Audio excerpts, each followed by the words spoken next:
Tengan muy buenos días todos mis amados hermanos. Les invito a que abramos nuestras Biblias. En el capítulo 10 del Evangelio de Marcos estaremos leyendo y estaremos en esta mañana predicando los versículos del 1 al 12 en este mensaje que se llama Varón y hembra los hizo Dios. Dice así la palabra del Señor.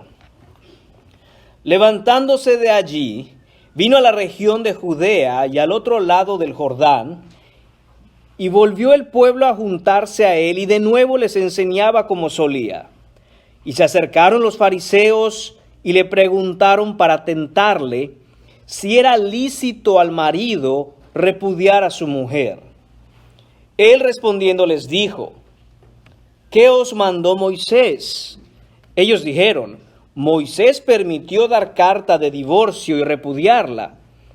Y respondiendo Jesús les dijo: por la dureza de vuestro corazón os escribió este mandamiento. Pero al principio de la creación, varón y hembra los hizo Dios. Por esto dejará el hombre a su padre y a su madre, y se unirá a su mujer, y los dos serán una sola carne. Así que no son ya más dos, sino uno. Por tanto, lo que Dios juntó, no lo separe el hombre.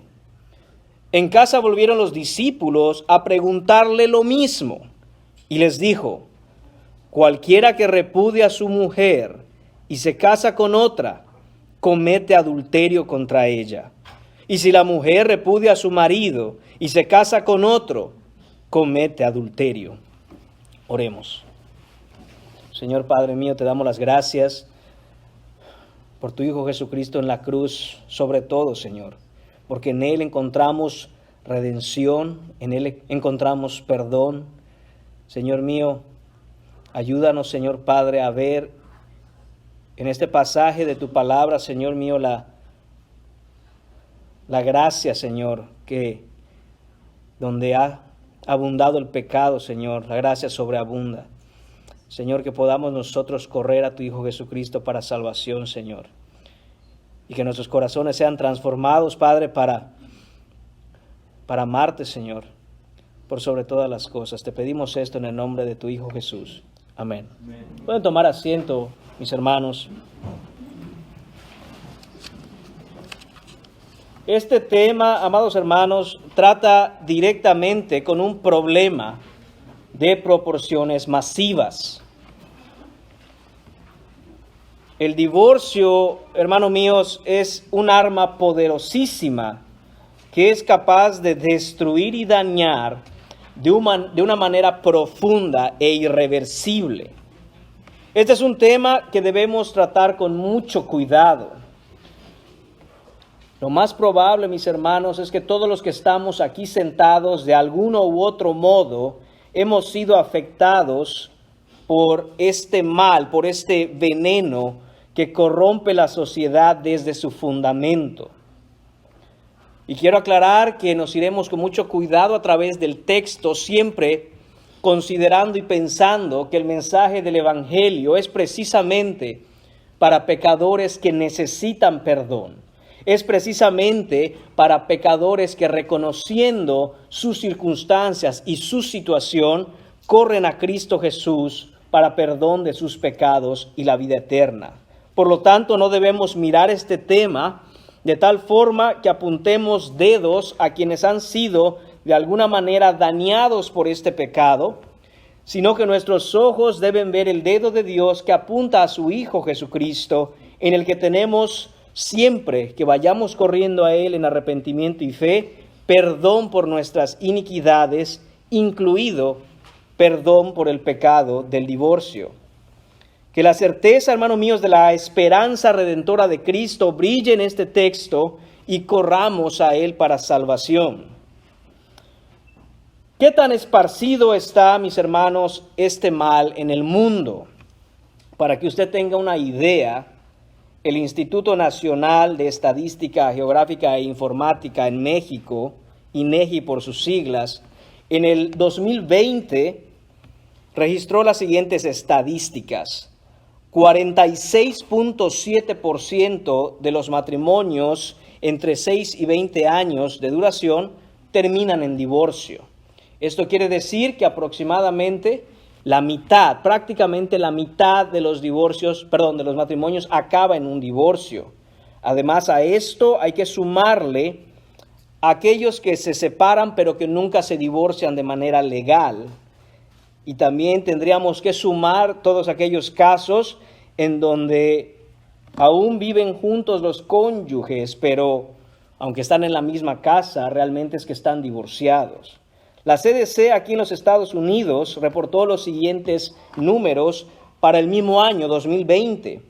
48.2% de los mismos matrimonios entre 6 y 20 años de duración acaban en un divorcio. Esto sube hasta el 67% si incluimos hasta los matrimonios que duran un número de 40 años. Para las personas que se vuelven a casar, su segundo matrimonio es muy probable que acabe en un divorcio. 60% de esos matrimonios acaban en un divorcio. Y para los que se casan por una tercera vez, 73% acaban en divorcio. El número promedio de años de un matrimonio es, aquí en los Estados Unidos, 7.9 años. Póngale usted 8 años. Hermanos míos, lo difícil de esto es ver cómo se convierte en nuestra normalidad. Esto es ahora lo más normal. Una persona se casa y mientras está casando y está diciendo sus votos matrimoniales, cada 42 segundos una persona se divorcia. Entonces, hermanos, esto pareciera ser como el mal de nuestro siglo. No lo vemos así porque quizá, como dije, ya se ha normalizado el asunto. El día de hoy es lo más normal que conozcas a una persona y que, haya sido divorciada, o sea, hijo o hija de padres divorciados. Pero, hermanos míos, ¿qué es lo que dice el Señor al respecto de este asunto? ¿Y cuál es la esperanza que una persona tiene cuando atraviesa algo tan difícil como esto? Vayamos al texto en donde me iré, hermanos míos, despacio. ¿Será que puedo predicar despacio? Despacio en esta mañana, porque quisiera, hermanos, que pongamos mucha atención a lo que el Señor habla, y tampoco quisiera de ninguna manera comunicar un mensaje acusador o señalador, sino por el contrario, como dije, quisiera que veamos la gracia del Señor Jesucristo aún en medio de las circunstancias más difíciles, duras y crudas como lo es un divorcio. Vamos al primer punto en esta mañana. Dice el versículo 1, el punto se llama el lugar de la pregunta. Todo va a girar en torno a una pregunta que le harán a Jesús. Y vamos a ver el lugar en donde se lleva a cabo esta pregunta. El lugar de la pregunta, dice el versículo 1, levantándose de allí, vino a la región de Judea y al otro lado del Jordán, y volvió el pueblo a juntarse a él, y de nuevo les enseñaba como solía. Noten una cosa, dice levantándose de allí. ¿Dónde es este allí? ¿A qué se refiere allí? Bueno, esto es Capernaum. Está levantándose de Capernaum, está saliendo de allí.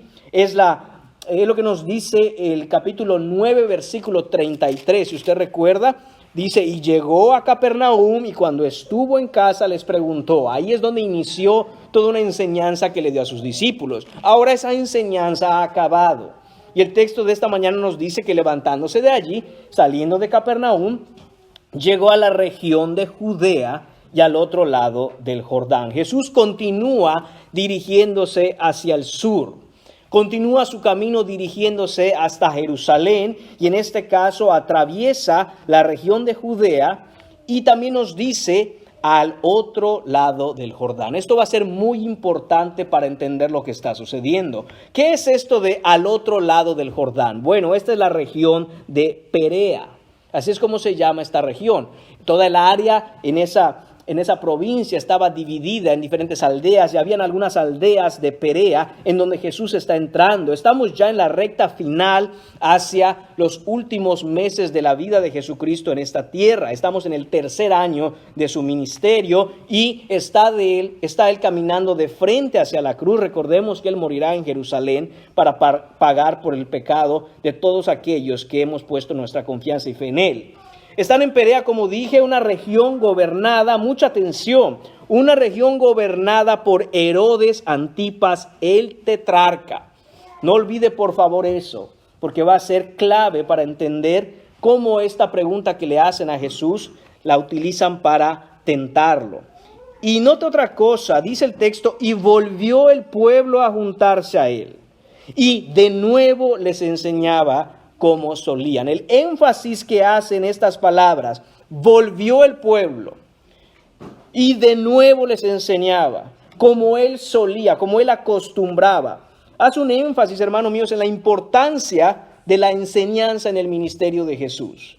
La enseñanza era cosa de todos los días en el ministerio de nuestro Señor Jesucristo. Esta es la respuesta, mis hermanos, amorosa y compasiva de Jesús a las multitudes. La enseñanza. Si usted pensara, ¿cómo podemos nosotros ver que Jesús tenía una verdadera compasión y un amor por las personas?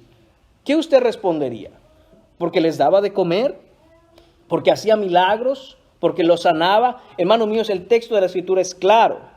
Marcos capítulo 6, 34, esto es algo que ya hemos predicado. Usted puede ver claramente cómo dice: y salió Jesús y vio una gran multitud y tuvo compasión de ellos porque eran como ovejas que no tenían pastor, y comenzó a enseñarles muchas cosas. Esta es, hermano mío, es la insignia. Esto es, hermano mío, la característica del corazón de Jesús en su compasión por las multitudes, la enseñanza de la palabra de Dios. El corazón de todo ministerio cristiano, de toda iglesia, de todo hombre y mujer cristiana, es compartir y enseñar a otros la palabra de Dios. El corazón de todo aquel que quiere seguir a Cristo, hermanos míos, ha de ser siempre un corazón enseñable. Por eso es que Jesús llamó a quienes lo siguieron sus discípulos, sus aprendices. Nosotros venimos a Cristo para ser aprendices de Él. Si quieres seguir a Cristo sin estudiar su palabra, es imposible ser su discípulo por definición. Porque el seguir a Cristo implica aprender del Maestro. Y obviamente aquí en el texto vemos que Él estaba físicamente presente y enseñaba a las multitudes, pero ahora nosotros tenemos comunión con Él y somos discípulos de Él, aprendemos de la palabra por la Biblia. Y debemos nosotros acostumbrarnos, hermanos míos, a estudiar la Escritura. Jesús nos ha dejado su palabra escrita y debemos leerla, meditarla, memorizarla, compartirla y aplicarla. Es ahí donde vemos realmente si somos discípulos, si somos aprendices de Jesús o no. Usted no puede pasar más tiempo siendo discípulo de su televisión. Usted no puede pasar más tiempo siendo aprendiz de lo que ve en TikTok.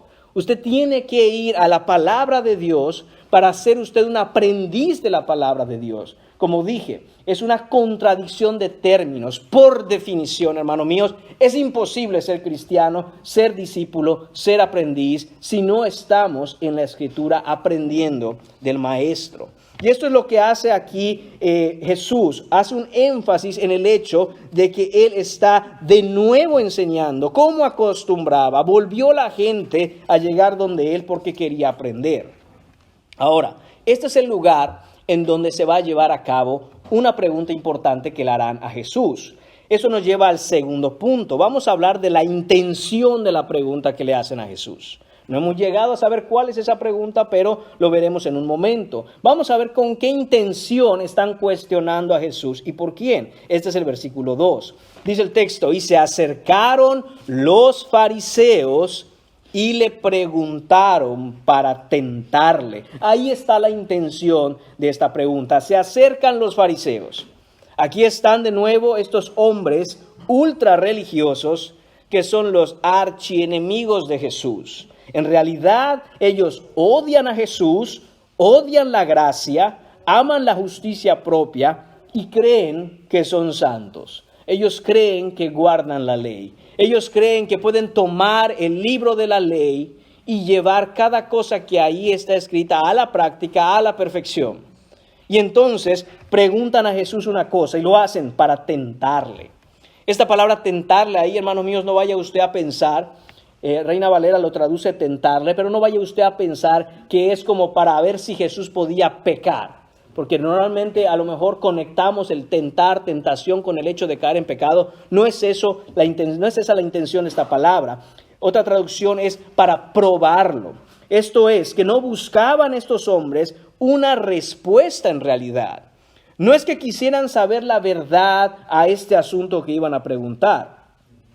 Y hermanos míos, ellos lo que querían hacer es ver cómo enredar a Jesús, querían ver cómo ponerlo a prueba, querían intentar meterlo en problemas, querían hacerle pasar un ridículo, querían encontrar un pretexto para acusarlo y para apresarle.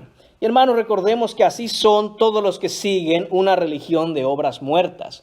Esto es lo que hacían los fariseos.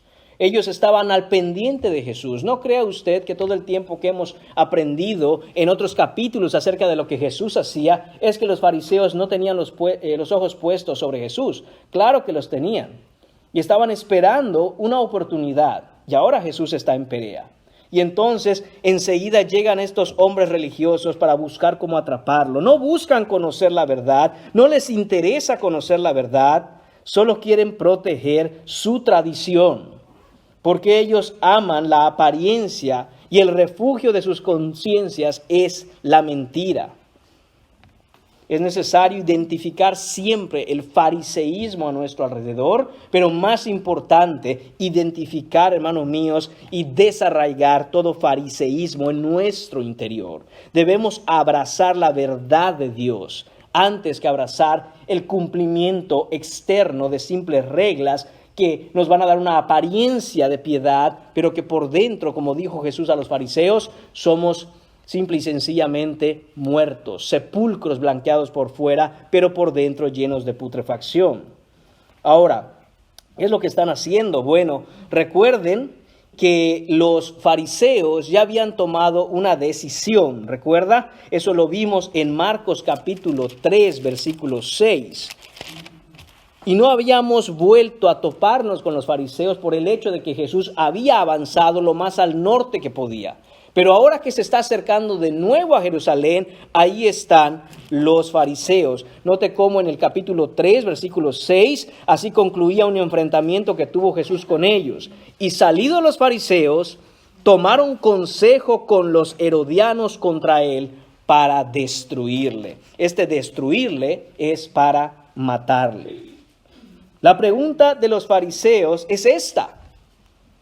¿Es lícito al marido repudiar? Esto es divorciarse.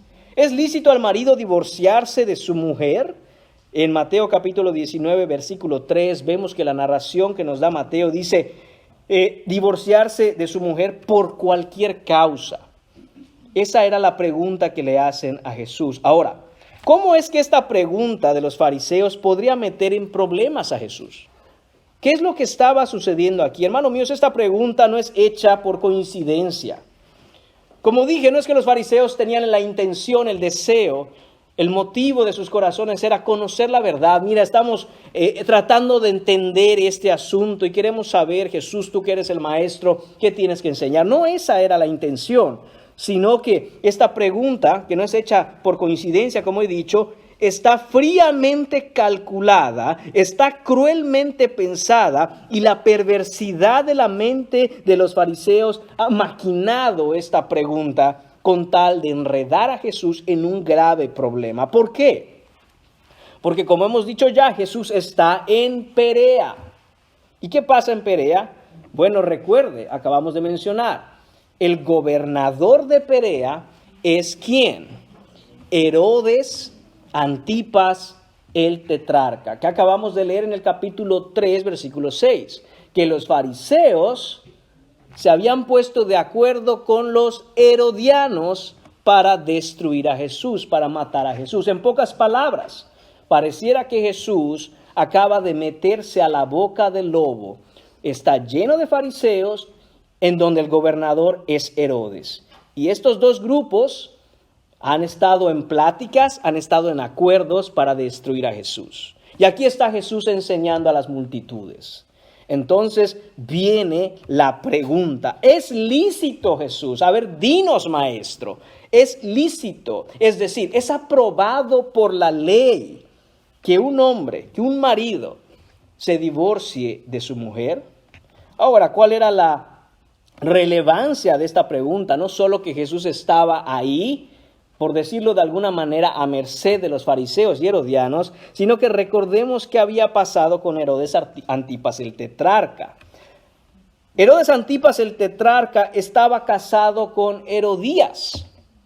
¿Cómo llegó a ser este matrimonio? Bueno, recordemos, hermanos míos, que Herodías primeramente estaba casada con el hermano de Herodes Antipas, Herodes Filipo.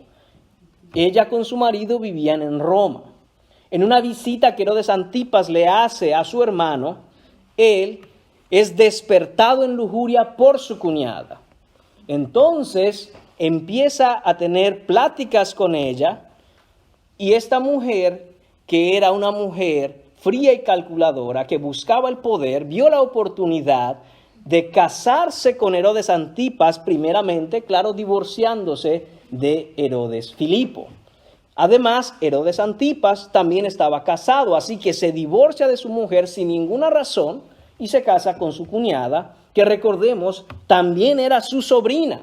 Ese era el escándalo. Ya habíamos hablado de esto antes cuando se predicó ese capítulo. Entonces, hermanos míos, el gobierno de Herodes había dicho que no había ningún problema en divorciarse, desde el marido divorciarse de su mujer por cualquier causa. ¿Por qué? Porque Herodes mismo lo había hecho.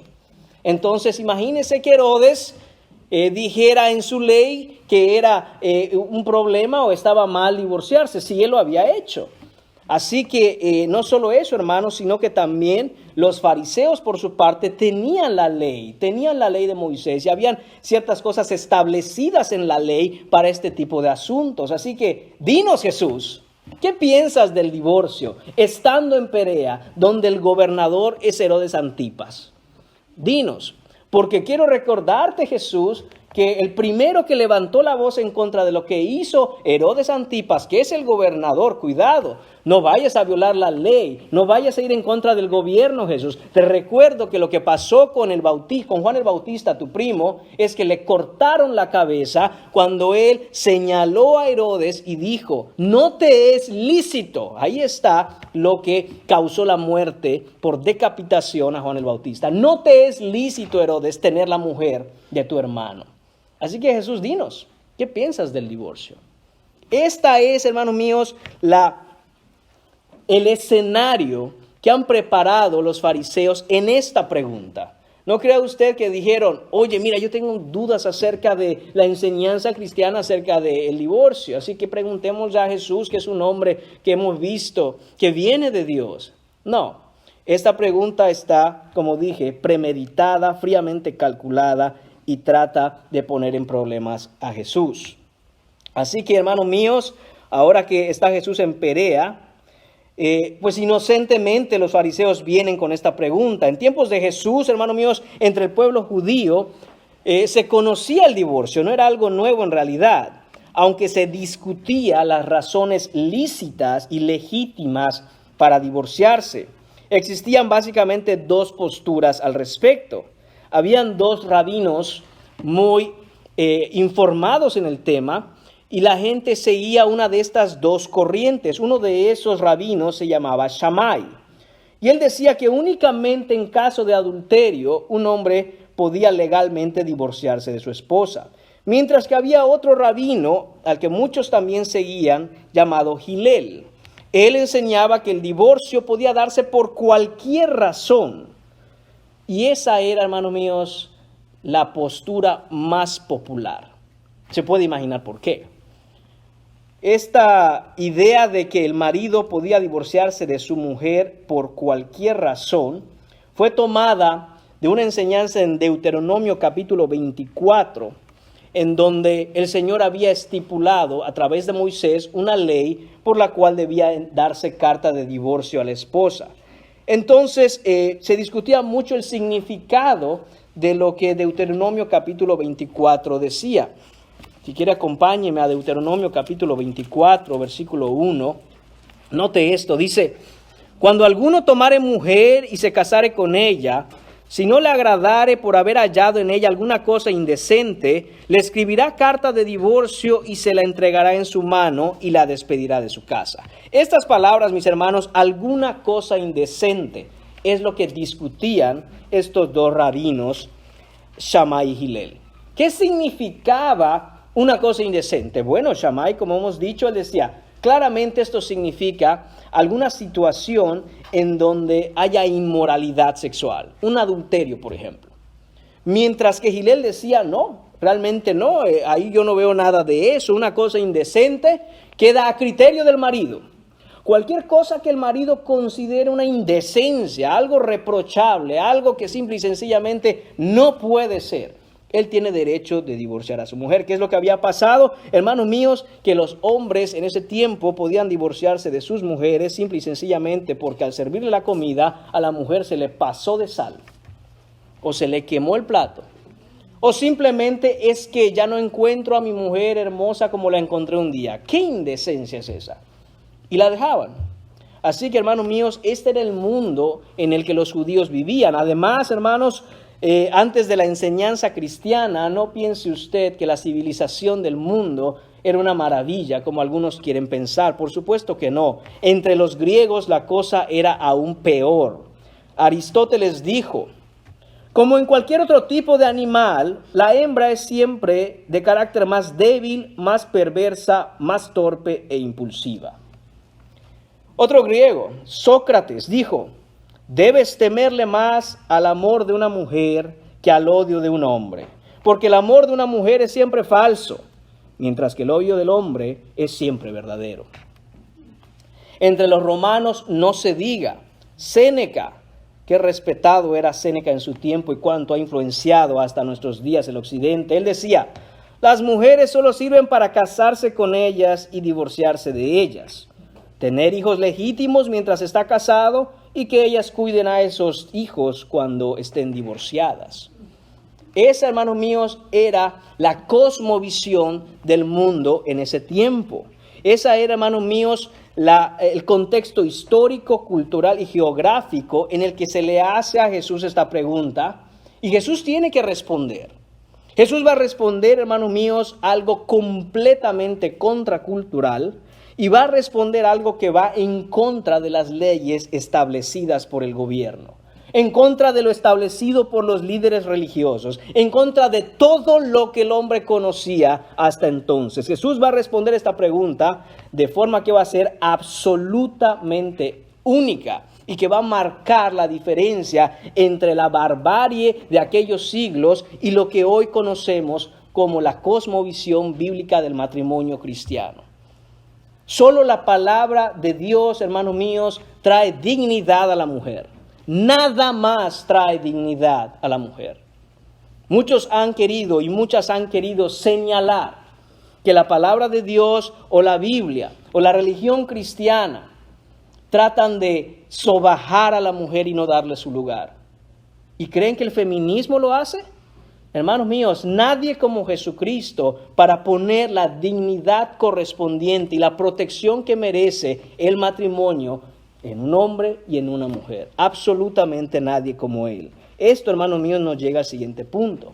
Punto número 3. La respuesta a la pregunta. Vamos a ver qué responde Jesús ante esto. Vamos a ver cómo Jesús va a reaccionar ante esto que está ocurriendo. Muchos en nuestros días, tristemente, le hubieran dicho a Jesús, hey, cuidado Jesús, no te vayas a ir en contra del gobierno. Cuidado con lo que vayas a decir porque tienes que someterte a tus autoridades. Hermanos míos, el problema es que si la autoridad y cualquier gobierno va en contra de lo que la palabra de Dios dice, no solo es necesario, no solo es urgente, sino es obligatorio ponerse en contra de ese gobierno. Dice el versículo 3, él respondiendo les dijo, ¿qué os mandó Moisés? Jesús como judío responde esta pregunta con otra pregunta. Esto es algo muy típico del pensamiento judío.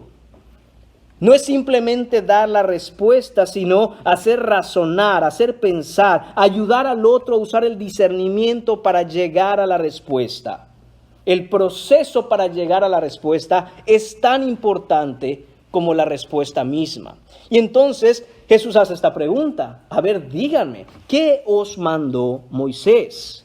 Jesús lleva inmediatamente este tema, esta pregunta que le hacen, a lo que está escrito en la palabra. Porque cuando Jesús dice que os mandó Moisés, Él se está refiriendo y hace un énfasis en el Pentateuco.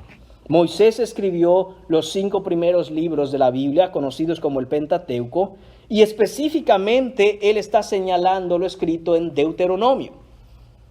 ¿Qué es lo que está escrito? Es otra manera de decir qué es lo que ha hablado Dios en su palabra. ¿Ustedes quieren discutir? Y yo sé que estoy en Perea. ¿Ustedes quieren discutir el tema de qué dice el gobierno acerca del divorcio? ¿Ustedes quieren discutir qué dice la escuela más popular de pensamiento en nuestros días? ¿Qué dirá Shammai o qué dirá Hillel? Jesús quiere que todos vean en las páginas de la Biblia, en Deuteronomio, en el Pentateuco, lo que el Señor habló a través de Moisés. Hermanos míos, y debemos aprender nosotros en nuestro tiempo a hacer lo mismo. Ante cualquier tipo de pregunta, ante cualquier tipo, hermanos míos, de preguntas, sobre todo para tentarnos, para dejarnos en ridículo, para hacernos caer como cristianos. El cristiano tiene que entender sí o sí una cosa. No es importante lo que digan en la televisión, o lo que diga el gobierno, o lo que digan las modas, o los feministas, o los machistas. Eso no importa. ¿Qué dice la Escritura? ¿Qué está escrito? Jesús hace esto constantemente. Ellos, los fariseos, dijeron: Moisés permitió dar carta de divorcio y repudiarla. ¿Qué estaban haciendo los fariseos? Le estaban diciendo a Jesús: no creas que no hemos leído la Biblia. No creas que no hemos leído el Pentateuco. Ahí claramente está escrito que Moisés nos dio esa licencia, nos dio ese permiso, estableció los parámetros para divorciarnos. Eso es Deuteronomio capítulo 24 que ya leímos, hermanos míos. Ellos claramente habían tomado ese Deuteronomio capítulo 24 y lo habían torcido a su conveniencia. Eso de alguna cosa indecente lo manejaba cada uno como se le diera la gana. Dice: esto para mí es indecente, y como yo he dicho que es indecente, pues ahora puedo divorciarme de mi mujer. Ese es el problema, hermanos míos, con agarrar la Escritura y empezar a interpretarla de acuerdo a lo que yo creo. Bueno, pues si eso es indecente para ti, decía el rabino Hillel, pues es indecente. Así que adelante, divórciate. No, para mí es indecencia que mi mujer no me limpie los zapatos. Pues si eso es indecente para ti, hombre, tú estás en tu derecho, ve y divórciate. Ese es el problema, hermanos míos, cuando no vamos a la palabra de Dios y entendemos el significado de la palabra de Dios por lo que Dios ha dicho, no por lo que uno cree que diga.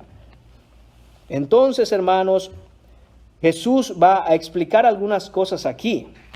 Moisés había dado esa instrucción, eso es verdad, ellos no estaban mintiendo, pero la había dado no como el reflejo del carácter y la voluntad de Dios al crear al hombre y la mujer. No es que Dios pensó e instituyó el matrimonio y entonces dijo: pero si quieren divorciarse, vamos a hacer algunas leyes para poder hacerlo. Sino que lo hizo, mis hermanos, como una regulación para aminorar los efectos del pecado en la naturaleza humana. ¿En qué consiste todo esto? Hermanos míos, Jesús va a ir al fundamento y el corazón de esta situación. Ustedes quieren hablar acerca del divorcio, pero yo quiero hablar de por qué en primera instancia es que se tuvo que hacer este tipo de reglas. Jesús quiere hablar, hermanos míos, no de las razones lícitas y válidas para divorciarse, sino de las razones de peso que hay para proteger el matrimonio a toda costa. Jesús quiere ir al corazón de esto. El Señor tuvo que poner orden y límites. Dios da esta concesión en Deuteronomio 24, no porque le agrade que exista el divorcio, sino para que no colapse la sociedad en tanto el Mesías Jesucristo llegaba. Pero ahora el Mesías ha llegado. Y aquí el Señor responde, versículo 5. Él respondiendo, Jesús les dijo, por la dureza de vuestro corazón os escribió este mandamiento. Pero al principio de la creación, varón y hembra los hizo Dios. Por esto dejará el hombre a su padre y a su madre, y se unirá a su mujer, versículo 8, y los dos serán una sola carne, así que no son ya más dos, sino uno. Por tanto, lo que Dios juntó, no lo separe el hombre. Jesús lo que está diciendo, hermanos míos, es que la razón por la cual fue necesaria esta concesión acerca del divorcio es por la dureza del corazón de estos hombres. Note usted esto. Estos fariseos se sentían que estaban cumpliendo delante del Señor, se sentían limpios en su corazón delante de Dios, porque tomaban Deuteronomio 24 y decía, bueno, me quiero divorciar, cualquier cosa que sea indecente. Esto me parece indecente, me divorcio de mi mujer, le entregué carta de divorcio, estoy bien delante de Dios, estoy cumpliendo con la ley.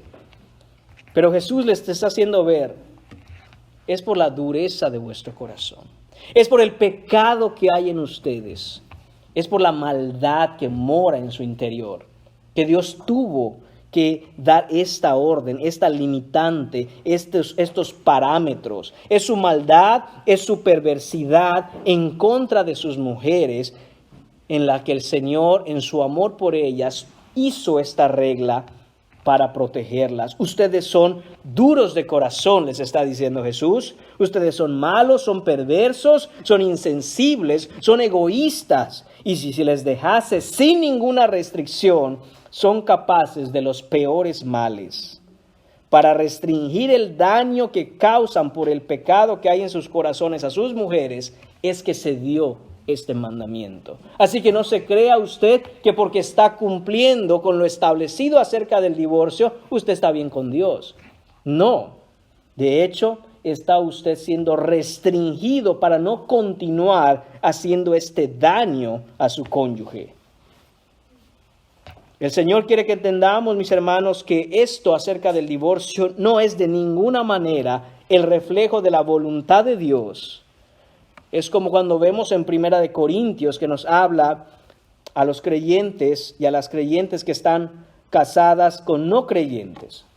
El Señor a través de Pablo establece ciertos lineamientos. El que se casa con una persona, son una pareja, ninguno de los dos es creyente, pero uno de ellos escucha el evangelio y cree.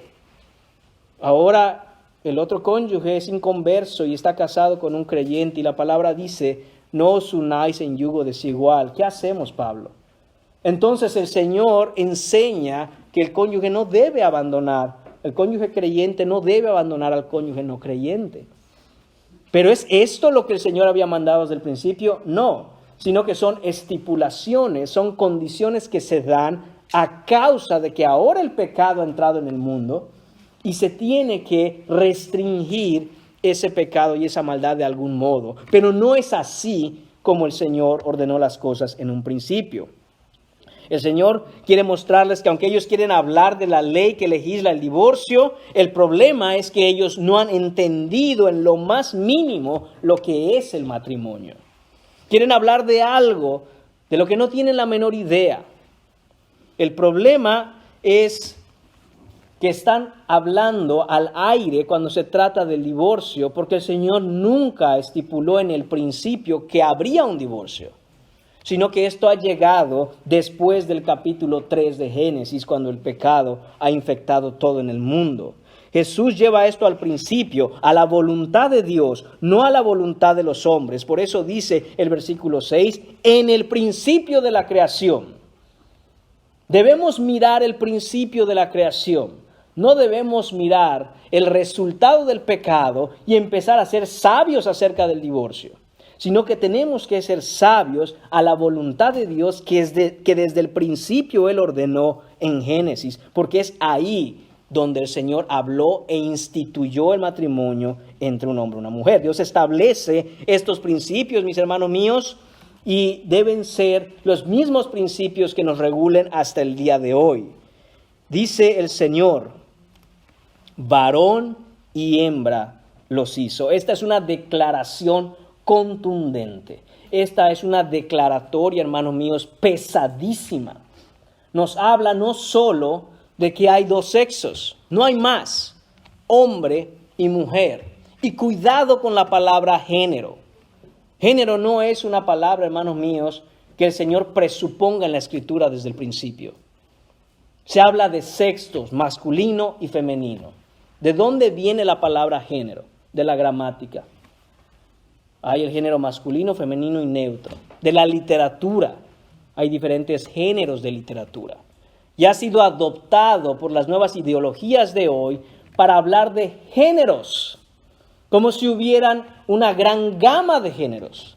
Nunca se habló así antes. Es un secuestro al lenguaje para modificar el lenguaje y así modificar el pensamiento. Y modificando el pensamiento se modifica la conducta. Así que, mis hermanos, nada de géneros.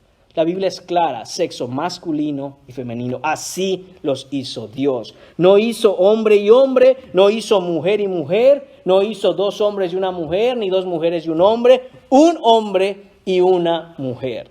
Todo lo demás, mis hermanos, el Señor es claro en su palabra. Es aborrecible delante de los ojos de Dios. Todo esto que se propone hoy día con respecto a las agendas transgénero, LGBTHIJK y todas las letras que le quieran poner, es un invento humano que lo que hace es perpetuar, animar el pecado que hay en la sociedad para la destrucción de la misma. Y pareciera, hermanos míos, que no conectamos el hecho de que el Señor estableció los fundamentos de la sociedad, los fundamentos de su iglesia y su pueblo sobre el matrimonio. Nosotros queremos ver un mundo mejor. Nosotros queremos ver una sociedad mejor. Bueno, se necesita, hermanos míos, que haya una sólida y robusta enseñanza con respecto a lo que habla el Señor del matrimonio. No puede haber una sociedad firme si no hay una iglesia firme. Y no puede haber una iglesia firme si no hay familias firmes. Y no pueden haber familias firmes sin matrimonios firmes. ¿Y dónde comienza todo esto? En el corazón de usted, hermano, de usted, hermana, dispuesto a ir a la Biblia y decir: Señor, ¿qué tú mandas acerca del matrimonio? Hombre y mujer los creó. Y como dije, no solo se refiere, mis hermanos, al sexo de ambos, que tiene que ser un hombre y una mujer, sino habla también del carácter de aquellos que entran en un pacto matrimonial. Un hombre y una mujer. Un hombre, no un adolescente, no un niño, no un inmaduro, un hombre. Que cuando alguien vea a esa persona, digan: ese es un hombre. Que cuando alguien vea a esa novia, digan: esa es una mujer. Y obviamente nos referimos no a los estándares de lo que el mundo dice que es un hombre o a los estándares de lo que se dice que es una mujer, sino a lo que la Biblia dice que es un hombre y a lo que la Biblia dice que es una mujer. Eso es lo que el Señor manda. Muchos de nosotros no sabíamos de esto antes. No sabíamos qué es lo que demanda de mí el Señor como hombre. Y las hermanas tal vez no sabían qué es lo que demanda de mí el Señor como mujer. Porque entonces cuando un hombre y una mujer entran en ese pacto, y en un momento hablaremos del pacto, entran en ese pacto sin ese carácter de hombre de Dios, sin ese carácter de una mujer de Dios, hermanos míos, por eso es que vemos las estadísticas que les leí al principio. Primero 40% en tantos años, después 60, 70, ¿a dónde vamos a llegar? Vamos a llegar al punto en donde es tan normal el hecho de que, bueno, dice uno, bueno, me caso y a ver en cuánto tiempo ya me divorcio. O aún peor, ¿qué dice la gente de hoy? Bueno, viendo esas estadísticas, pues mejor no me caso. Tanto problema, mejor vivo en unión libre y si las cosas no funcionan, pues me voy. Si las cosas no funcionan, no van a funcionar si comienzas así, obviamente. Están condenados a pasar por esa separación. Están condenados, van camino al divorcio. Todo aquel que se une a una mujer, todo hombre, toda mujer que se une a su marido, sin ser claramente enseñados en la palabra de Dios de lo que es un hombre y una mujer. Claramente, para ahí conduce esto. Además, hermanos míos, esto requerirá muchas cosas. Dice el texto, dejará el hombre a su padre y a su madre y se unirá a su mujer. No dice, hermanos míos, que ahora que se van a casar, pues te casaste con tu marido, te casaste con tu esposa, pues te casaste con la familia. No es eso lo que dicen por ahí. Entiendo, hermanos míos, no quiere decir que tú no vas a tener una relación con la familia de tu esposo. Si eres mujer, no es que no vas a tener esa relación con la familia de tu esposo. Si eres hombre, no es que no vas a tener una relación con la familia de la mujer, pero entendamos esto. Cuando un hombre y la mujer se casan, tienen que cortar ese vínculo físico, emocional, económico y de autoridad que tenían en su familia. Ahora ustedes son una nueva familia. No puede ser que el suegro, la suegra, el cuñado, cuñada están metidos en tu matrimonio a decirte qué hacer. Pon límites y cuida tu matrimonio. Si eres hombre, cuida a tu mujer, cuida a tu esposa. Lo siento, pero no soy una sola carne, ni con mi madre, ni con mi padre, ni con mis hermanos, ni con mis hijos. Soy una sola carne con mi mujer. Entonces, hermanos míos, esto es lo que está hablando el Señor aquí. Todo esto es nueva enseñanza para aquellos que están ahí preguntándole a Jesús, espérame, yo quiero saber del divorcio. Tú no necesitas saber del divorcio, tú necesitas aprender qué es el matrimonio. Es lo que tú necesitas aprender. Dice el Señor, serán una sola carne. ¿Y para qué van a ser una sola carne? Bueno, para ser una sola carne, uno necesita unirse a su mujer. Así que ya no serán dos, sino uno. Y esto, hermano mío, se refiere y requiere estar dispuesto, atención, a morir a uno mismo por causa de honrar a Dios en su palabra, dando al otro cónyuge la gracia que el Señor nos ha dado a nosotros al perdonar nuestros pecados. Lo que el Señor está diciendo aquí, hermanos míos, es que uno no se casa para buscar la felicidad. Y si yo me casé para que este hombre me haga feliz, o yo me casé para que esta mujer me haga feliz, no para eso es que se casa uno. Pero lo que pasa es que ves muchas películas de Hollywood y no es eso el punto. El Señor lo que está diciendo es, si tú te casas, es para que tú manifiestes en el seno de tu matrimonio la gracia con que el Señor te salvó a ti el día que te salvó. Entonces tienes que morir a ti mismo. Entonces tienes que vivir una vida sacrificial, si eres hombre, protegiendo principalmente a tu mujer, y si eres mujer, sirviendo a tu marido. Eso es lo que el Señor está tratando de hacer entender a esta gente. Dos personas que se empeñan en mantener lo que traen consigo de su pasado a su matrimonio, están condenadas a separarse, a divorciarse, porque nunca van a poder ser una sola carne. Si uno dice, bueno, me voy a casar y ahora que estoy casado aprenderé a convivir, a sobrellevar mi vida matrimonial, teniendo yo mi agenda, mis propósitos, lo que yo quiero. Y mi cónyuge, mientras esté a mi lado, soy tan bueno que le voy a dejar hacer su vida y que tenga sus propósitos y sus metas y sus logros. No, el Señor no dijo, únanse y tengan vidas paralelas juntos. El Señor está diciendo en su palabra, deben ser una sola cosa, una sola carne. Ser una sola carne es renunciar. Y atención a los jóvenes aquí, porque el que ya está casado le tocó. Y no sabía quizá, pero ahora se va a enterar. Pero si usted es soltero, soltera, ser una sola carne es renunciar a la libertad individual para entrar en un pacto. Atención, no es un contrato. El matrimonio no es un contrato. Es un pacto, hay una gran diferencia. Sin embargo, ¿qué pensamos hoy del matrimonio? Que hay que firmar un contrato. No, mis hermanos, el precio que se paga para entrar en este pacto es la vida misma. ¿Te quieres casar? Entonces tú estás listo para morir, porque tienes que morir a ti mismo. Y es honroso al Señor. Ya no te debes sentir como libre de hacer lo que a ti te parece, Sea que tenga razón o no, ahora las decisiones se toman sacrificialmente en conjunto con el otro y de la mano de Dios. Uno de los problemas más grandes dentro del matrimonio es luchar por quién tiene la razón.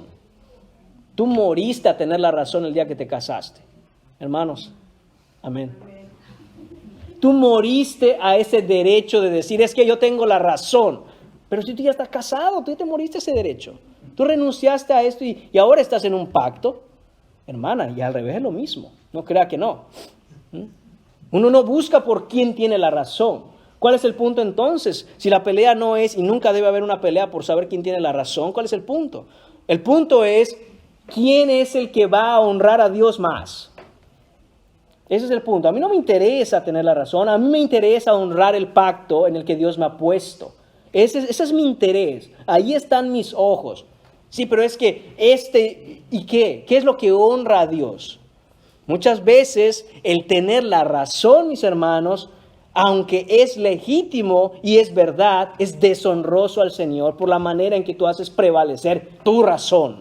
Oh, wow, vamos a darle una medalla y aplaudamosle al hombre que ganó la discusión, él tenía la razón. Eso no es importante ya, sino que cuando Dios mira lo que tú has hecho en esa circunstancia, el Señor quiere ver cómo tú honraste el pacto en el que entraste mirándolo a Él, que te ha pedido que seas un instrumento para manifestar. Una de las cosas es la gracia perdonadora que Dios te dio el día que te rescató a ti. Y no es lo único, pero es una de las cosas. En Malaquías capítulo 2:14, el Señor se refiere a la esposa cuando le habla al hombre como la mujer de tu pacto. ¿Tú has visto a la mujer, si eres casado, hermano mío, que tienes a tu lado y la has visto como la mujer de tu pacto? La mujer de tu juventud es la mujer de tu pacto. Aquella mujer con la que te casaste es la mujer de tu pacto. Un pacto en la antigüedad se acordaba cortando un animal y las personas en el pacto pasaban en medio de esos dos animales. El significado de esto es que el que rompiera el pacto debía ser cortado en dos.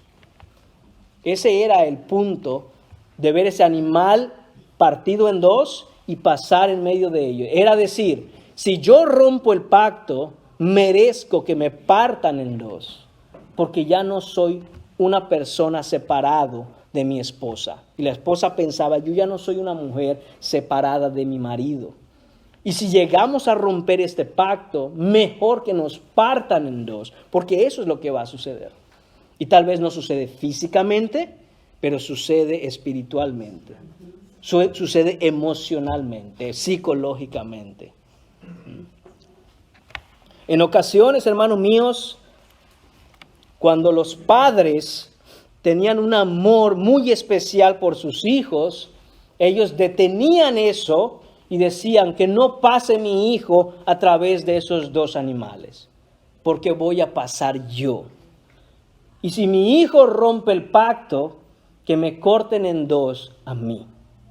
Y entonces eran los padres del novio y de la novia quienes atravesaban enfrente de esos dos pedazos de animales cortados, y si no cumplían los hijos, ellos asumían las consecuencias. Hermanos míos, esto es el pacto entre dos personas, entre dos entidades, entre dos partes. Una es Dios y la otra es la pareja, porque ya no son dos, son uno. No es un pacto de tres partes. Un pacto se hace entre dos partes. Entonces tú hiciste un pacto con quien tuviste enfrente el día de tu boda. Y te recuerdo que tu esposa no estaba frente a ti, sino a tu lado. El que tenías frente a ti era Dios. Y tú hiciste un pacto, tú pasaste en medio de esos dos animales. Y el día que tú rompes ese pacto, lo que dice la Escritura, el mensaje de la Escritura es que mejor que te partan en dos. Pero ¿sabes quién pasó por ahí entre esos dos animales? Metafóricamente hablando, Dios, no tú. Y cuando tú has roto ese pacto, ¿entiendes ahora por qué Cristo tuvo que morir en la cruz? Para que no te partan a ti. Porque el pecado nos ha dañado de tal manera, mis hermanos, que todos nosotros de alguna u otra forma hemos sido afectados por un divorcio, por romper un pacto delante de Dios. Y entonces el Señor, en su amor y misericordia, no quiero que te partan en dos a ti. Así que voy a ir yo. Y para todo aquel y para toda mujer u hombre que haya tenido que pasar por la dolorosa experiencia de un matrimonio, lo que el Señor está diciendo aquí, mis hermanos, es que hay perdón y redención y gracia a todo aquel que corre a su padre y le dice: perdóname, papá, yo rompí ese pacto, pero lo has pagado tú. El Señor ha pagado ese pecado. Hermanos míos, como dije, no se trata de mirar y señalar quién ha estado en un divorcio, está pasando por un divorcio, está separado o viene de un divorcio o de padres divorciados. Lo que tenemos que ver aquí es que el Señor ha pagado la deuda completa por la falta tan grave que significa romper un pacto. Si nosotros tuviéramos que enfrentar, mis hermanos, las consecuencias por nuestra falta de conformidad a las leyes establecidas por Dios en el pacto matrimonial, hermanos, aquí habrían, si somos 40, aquí habrían 80 pedazos de personas. Porque violamos, porque faltamos, porque no nos ajustamos a lo establecido por Dios en su pacto. El matrimonio, hermanos míos, tiene ese carácter de ser un pacto, como ya he dicho, y hay un contraste bien marcado con lo que es un contrato. Un contrato tiene que ver con cosas, pero un pacto tiene que ver con las personas. En el pacto, dos personas se vuelven una sola carne, mientras que en un contrato, dos personas firman un papel. En un contrato, las personas se quedan con las cosas, pero en un pacto las personas se dan la una a la otra. Un contrato es temporal, mientras que un pacto es para siempre. Un contrato puede romperse, pero un pacto es inquebrantable. Un contrato llega a dividirse de tal manera que cada persona obtiene una cantidad de bienes, pero en un pacto, siempre que se rompe, se despedazan personas, se rompen corazones, se destrozan familias y se dañan a personas para siempre. Muchas veces, hermanos míos, no nos damos cuenta de las consecuencias, de qué tan profundo es el daño de un divorcio que puede afectar a nietos y hasta bisnietos. Ciertamente a los hijos. No hay manera, mis hermanos, de que un divorcio no los afecte. Las personas son despedazadas en dos cuando esto ocurre. Es triste, es doloroso y por eso debemos venir corriendo a Cristo. Él es el único que puede darnos esa paz en medio del dolor para los que han tenido que pasar por algo como esto. Un matrimonio, hermanos míos, no es un juego. El pacto matrimonial se comparte siempre. En un pacto matrimonial, el tiempo, mis hermanos, es muy importante. Como dije, no hay dos agendas separadas, sino que el tiempo se comparte con aquel que es o aquella que es tu propia carne, tu propio yo. Cuando una propia carne ha vivido dividida, no es tener vidas juntas paralelas, porque eso no lo hace una sola carne. Vivir en matrimonio es pasar todo el tiempo posible al lado de tu propia carne. Todo el tiempo posible. Lo que tenemos en nuestra modernidad, mis hermanos, es, pues yo estoy llevando mi vida por aquí, mientras mi cónyuge lleva su vida por allá, pero nos llevamos muy bien. Eso no es ser una sola carne. Hoy, hermanos míos, sin pensar en las consecuencias de esto, vivimos llevados por la cultura del mundo. Pero Dios ha establecido claramente en su palabra lo que se debe hacer en el pacto matrimonial. Hoy la gente piensa, si obtengo lo que quiero, me quedo, si no, ya es hora de irme. Hermano, eso no es un pacto. Eso es una violación al diseño del pacto. El pacto exige que dejes de demandar y empieces a dar sin esperar recibir nada a cambio. De tal manera que Dios amó al mundo, de tal manera amó Dios al mundo que Él dio a su Hijo unigénito. Él no dijo, bueno, pues la iglesia tiene que darme algo a cambio. Necesito yo recibir algo a cambio para ayudar a mi hijo. No es lo que dijo el Señor, sino que dio a su Hijo unigénito. El cónyuge tiene la función de santificar al otro, tiene la función de destruir el ego del otro para aprender a ser manso y humilde de corazón como lo es Jesús. Y no nos gusta, mis hermanos, tener a alguien a nuestro lado que Dios ha puesto para nuestra santificación, para hacernos en semejanza a Cristo Jesús. No nos gusta.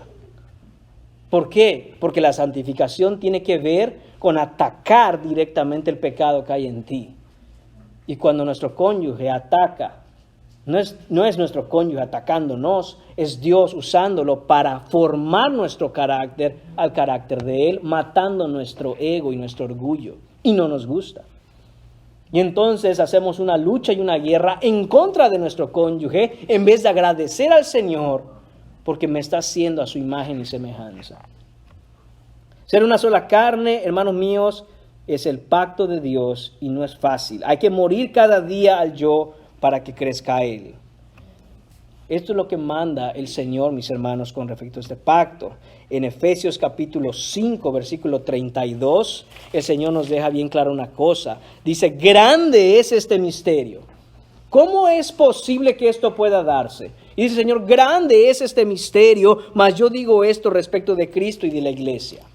Tenemos que entender, mis hermanos, que el matrimonio y el pacto matrimonial tiene que ver con lo que Dios ha hecho para que en el centro de ese matrimonio Él comunique uno de sus atributos más importantes.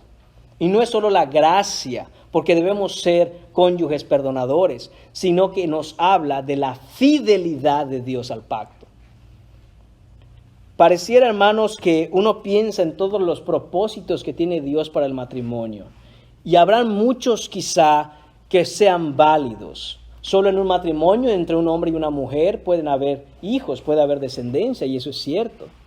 Obviamente creó hombre y mujer, como ya hemos dicho, dos sexos, y eso es cierto. Pero ¿cuál es el propósito último de Dios al crear el matrimonio? Hermanos, esto es así. El Señor, a causa y con el propósito de darse a conocer a sí mismo y todos sus atributos, ha elegido comunicar y enseñar lo que es su fidelidad en el matrimonio. ¿Cómo? Creando primero el universo, después el mundo, después seres humanos, y en medio de ellos venir Él a morar para mantener la fidelidad de unos a otros. Formó un pueblo y lo dio el Señor a su Hijo como su esposa. Hermanos, eso es lo que ha hecho Dios. Así de importante es el matrimonio para el Señor. Creó un universo completo, un mundo, un pueblo, lo santificó y se lo entregó a su Hijo. Y en medio de eso, Él puede mostrar su fidelidad.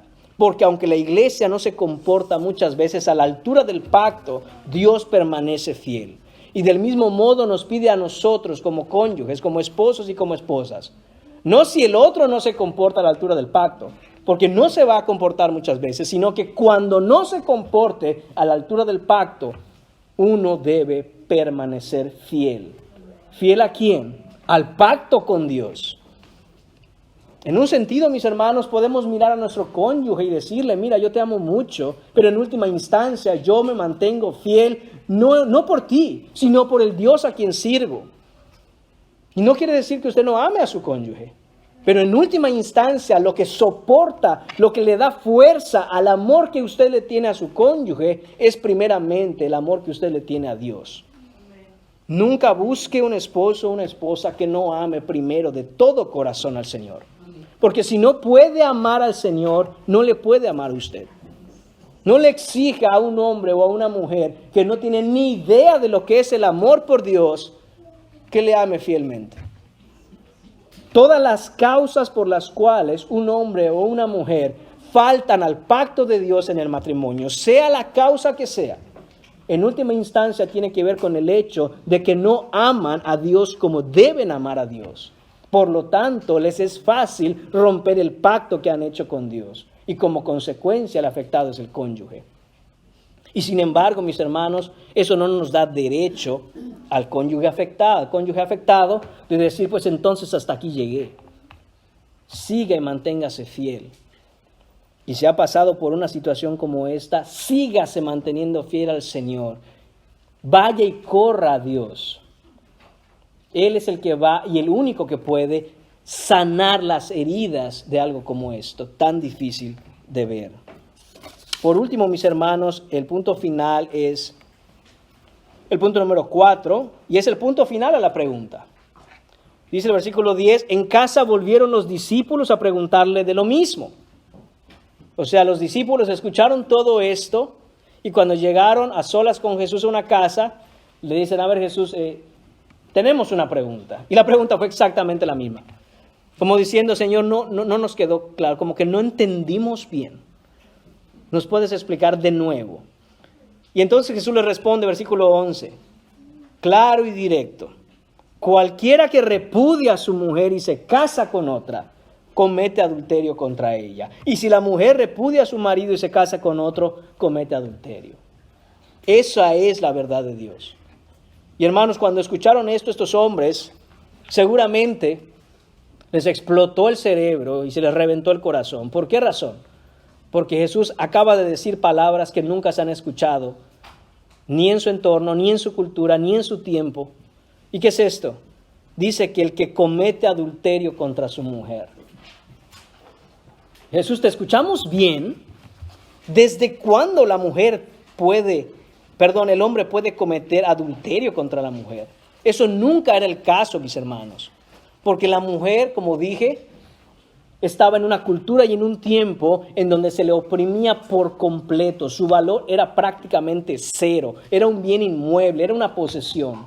Y Jesús dice que el que comete adulterio contra la mujer. ¿Perdón, Jesús? ¿Ahora es posible que un hombre cometa adulterio? Eso nunca se ha escuchado. Pues es que así es, dice Jesús. El hombre comete adulterio contra su mujer cuando la repudia, cuando no la atiende. Comete adulterio contra su mujer cuando empieza a buscar lo que él considera que es repudiable, cuando él considera que es inapropiado y entonces la deja. Comete adulterio contra ella. Jesús está diciendo, ustedes son los culpables, hombres, ustedes. Ven cómo están las mujeres y ustedes se preocupan por saber cuáles son las razones lícitas y válidas para dejarlas. El punto es que no la puedes dejar porque estás en un pacto. Y si lo haces, tú eres culpable. Tú eres el culpable. Y por otro lado, reafirma a Jesús, y si la mujer repudia a su marido, se casa con otro, comete adulterio. Hermanos míos, vamos a terminar este mensaje haciendo énfasis de nuevo con una de las cosas que comencé diciendo. Si usted ha sido afectado de alguna manera en su vida por cualquier cosa cercana, similar a un divorcio, a una infidelidad, a un adulterio, y esto ha dañado las fibras más internas de su ser y su corazón, solo Cristo es capaz de resarcir y sanar eso, porque solo Él tiene perdón. Para todos los pecados, incluido este. Para todos los pecados, Dios tiene gracia y perdón cuando venimos a Él con un corazón contrito y humillado y le decimos, Señor, perdóname por faltar a tu pacto. Cuando David pecó contra Betsabé y contra su esposo, matándolo, él entendió que había pecado contra Dios y le dijo, contra ti, oh Dios, solo contra ti he pecado. Y nosotros debemos mirarnos, hermanos, en nuestro pecado cotidiano de todos los días e ir delante de Dios y decir, Señor, contra ti, solo contra ti he pecado. Perdóname, Señor. Sáname, restaura mi matrimonio, sana el corazón de mi cónyuge, sana el corazón de mis hijos. Señor, solo tú puedes hacer eso. Por eso es que Cristo subió a la cruz, para que nosotros en Él encontremos redención, perdón de pecados y vida eterna cuando venimos en arrepentimiento y fe, para que Él haga en nosotros lo que nosotros, hermanos míos, reconozcámoslo. Hemos arruinado por completo. Pero el Señor es fiel, hermanos. Su fidelidad se ve en que nosotros, aún siendo infieles, Él se mantiene fiel. Lo que tenemos que hacer, hermanos, es correr a Él, venir en arrepentimiento y fe y clamar por su misericordia. Solo Él puede hacer eso. Eso no lo va a hacer el abogado que te divorció, eso no lo va a hacer el psicólogo al que quieres ir a ver. Eso solo lo puede hacer Dios a través del poder de su Espíritu en su palabra. Y claro que hay algo que hacer, y claro que hay ciertas cosas que nosotros tenemos herramientas para usar. No estoy negando eso. Lo que estoy diciendo es que las herramientas en sí mismas no sirven de nada, sino por el Espíritu de Dios, que en su palabra nos da la redención que necesitamos. Oremos, hermanos. Señor Padre, te damos las gracias por tu palabra, Señor. Te damos las gracias porque, Señor mío, solo en ti tenemos redención. Solo en ti, Señor, tenemos alivio a nuestro dolor. Padre mío, de alguna u otra manera muchos, si no es que todos, hemos sido afectados, Señor, de alguna u otra manera por este grande mal que hay en el mundo, Señor. Que no es nuevo, Señor, pero que al venir nuestro Señor Jesucristo, Él vino a redimir todas las cosas, incluidos, Señor mío, nuestros corazones y lo que sucede dentro de un matrimonio en donde dos pecadores deben ser una sola carne para honrarte, Padre. Ciertamente, ¿quién puede hacer esto, Señor? Solo tú, Padre. Ayúdanos, Señor, porque cuando hemos estado apartados de ti, claramente hemos llevado, Señor, nuestros matrimonios a la perdición y al daño, Padre. Pero queremos volver a ti, Señor, con todas nuestras fuerzas, a pedirte que nos hagas matrimonios sólidos, familias sólidas, iglesias sólidas, e impactemos la sociedad, Señor, con la verdad de tu palabra hasta que tú vuelvas, y entonces tú consumes, Señor, la redención final de todas las cosas, en las que el cielo será nuevo, la tierra será nueva, y nosotros moraremos contigo para siempre, y no habrá más dolor, ni llanto, ni enfermedad, Señor, ni pecado. Ayúdanos a añorar ese día, Padre, y hacer lo que debemos hacer, honrando tu pacto, Señor mío, hoy. Te lo pedimos en el nombre de Jesús. Amén.